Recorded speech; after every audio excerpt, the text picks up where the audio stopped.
LB Nagar నియోజకవర్గంలో BRS party మహిళా అధ్యక్షురాలుగా ఎంతోమంది ఉన్నారు. ఉద్యమంలో పార్టిసిపేట్ చేసిన వాళ్ళు ఉన్నారు, పార్టీని బలోపేతం చేసిన వాళ్ళు ఉన్నారు, ఆర్థికంగా ఉన్న వాళ్ళు ఉన్నారు, అన్ని రకాలుగా ఉన్న వాళ్ళు ఉన్నారు. వాళ్ళందరినీ కాదని కేవలం రంగేశ్వర్కి మాత్రమే మహిళా అధ్యక్షురాలుగా ఎందుకు పదవి ఇచ్చారు, మీకు మాత్రం వేయడానికి గల కారణాలు ఏంటి అంటే ఏం చెప్తారు? అందరికీ ఏదో ఒక పార్టీతో ఏదో ఒక పొజిషన్తో ఫెసిలిటేట్ అవుతూనే ఉన్నారండి.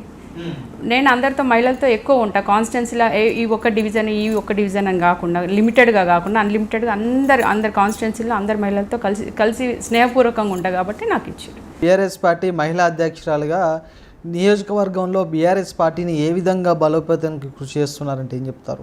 ఎల్బీ నగర్ ఒక్క కాన్స్టిట్యున్సీ కాదండి, స్టేట్ మొత్తంలో కూడా ఇప్పటి వరకు కూడా ఒక ఇటుకపెడ్డ పెట్టింది లేదు. గవర్నమెంట్ మారిన తర్వాత, తెలంగాణ వచ్చిన తర్వాత, ఇప్పుడు కొత్త గవర్నమెంట్ వచ్చిన తర్వాత, కాంగ్రెస్ వచ్చిన తర్వాత బీఆర్ఎస్ పార్టీకి సరే మార్పు అని అబద్ధాలు చెప్పి వచ్చిరాని కమిట్మెంట్లు, ప్రణాళిక లేకుండా అవగాహన లేకుండా ఇచ్చిన కమిట్మెంట్లు నమ్మి ప్రజలు మోసపోయారు. ఆ మోసాన్ని మనం పర్టికులర్లీ ప్రతి మనిషికి ఎక్స్ప్లెయిన్ చేయాల్సిన అవసరం లేదు. బీఆర్ఎస్ పార్టీలో ఎట్లా బలోపేతం చేస్తామంటే వాళ్ళు చేస్తున్న తప్పులు వెనక బిఫోర్ గవర్నమెంట్ చేసిన మంచి పనులు ఉన్నాయి కదా, ఆ రెండింటిని బేరీజ్ చేసుకొని ప్రజలే అవేర్నెస్తో ఉన్నారు బీఆర్ఎస్ పార్టీకి ఇప్పుడు పట్టం కట్టడం కోసం, సపోర్ట్ చేయడం కోసం. రైట్. అదేవిధంగా గత ఎమ్మెల్యే ఎలక్షన్ చూసుకుంటే 2023-24 ఎన్నికల్లో బీఆర్ఎస్ పార్టీ గెలుపుకు, అదేవిధంగా దేవిరెడ్డి సుధీర్ రెడ్డి గారి గెలుపుకు మీరు ఏ విధమైన కృషి చేశారంటే ఏం చెప్తారు? ప్రతి గల్లీలో దేవిరెడ్డి సుధీర్ రెడ్డి గారు అంటే ఆయనకు ఒక నానుడు ఉంటుందండి, సూర్యుని కన్నా ముందు సుధీర్ రెడ్డి గారు అని చెప్పేసి. యాజ్ ఏ పొలిటికల్ రాజకీయాన్ని పక్కన పెడితే యాజ్ ఏ ఇండివిజువల్గా ఆయన కష్టపడతాడు, బాగా పనిచేసే విధానం మంచిగా ఉంటుంది అన్నది. ఎవరితోనైనా పర్సనల్గా కనెక్ట్ అయ్యే విధానము.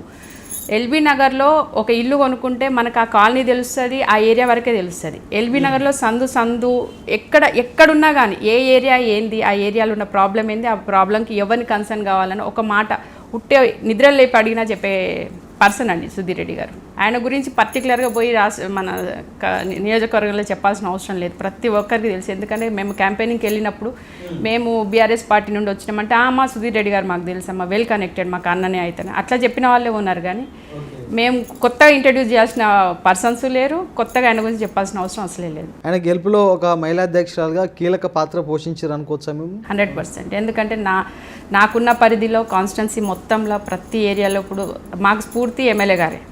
ఆయన అంత మరీ మమ్మల్ని ప్రతి గల్లీ అడిగితే చెప్పలేకపోవచ్చు, కాకపోతే ఎలక్షన్స్లో మాత్రం ప్రతి ఏరియా తిరిగినాము, ఎక్కడెక్కడ ఏం ప్రాబ్లమ్స్ ఉన్నాయి, ప్రజలు ఎట్లా ఉన్నారు, అందరు మాకు బీఆర్ఎస్ పార్టీకి సుధీర్ రెడ్డి గారికి ఎట్లా కనెక్టెడ్ ఉన్నారు అన్నది 100% తెలుసు.